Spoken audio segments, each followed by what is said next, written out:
আসসালামু আলাইকুম বন্ধুরা। আমরা আজকে নবম শ্রেণীর পৃষ্ঠা 13 এর যাচাই করটি করব।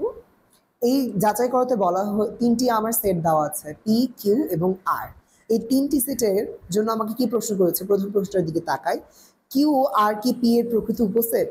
আমাকে যুক্তি দিয়ে বলতে বলেছে যে কিউ সেট এবং আর সেট এরা কি পি এর উপসেট কিনা। বন্ধুরা, তোমরা জানো যদি একটি সেটকে অন্য একটি সেটের উপসেট হতে হয় তাহলে ওই সেটের উপাদান সমূহকে যেই সেটের উপসেট বলছি তার ভিতরে থাকতে হয়। যেমন আমাকে বলা হচ্ছে কিউ কি পি এর প্রকৃত উপসেট কিনা এবং আর কি পি এর প্রকৃত উপসেট কিনা।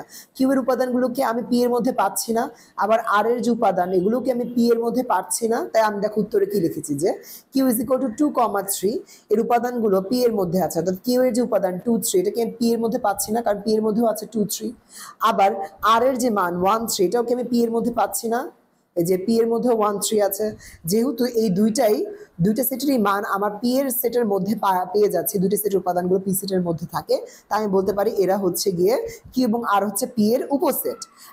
এই জন্য সেটাকে আমি কিভাবে লিখতে পারি? এই যে উপসেট, কিউ ইজ উপসেট অফ পি, আবার আর ইজ উপসেট অফ পি। এবং যেহেতু এই আর এবং কিউ দুইটাই কি আমার পি এর সমান না, তাই আমরা কি বলতে পারি? তাই বলা যায় কিউ পি এর প্রকৃত উপসেট এবং আর পি এর প্রকৃত উপসেট।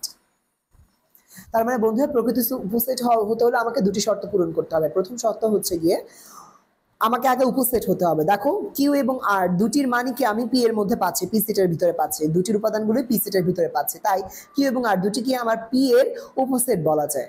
প্রথম শর্তটা তো হয়ে গেল। এবার দ্বিতীয় শর্তটা কি? দ্বিতীয় শর্ত হচ্ছে গিয়ে কিউ এবং আর এই দুটোই পি এর সমান হলে চলবে না। যেহেতু কিউ এবং আর দুটোই পি এর সমান না, তাহলে আমি কি বলতে পারি? কিউ এবং আর দুটি কি বলতে পারি? পি এর প্রকৃত উপসেট। আশা করি তোমরা বুঝতে পেরেছো।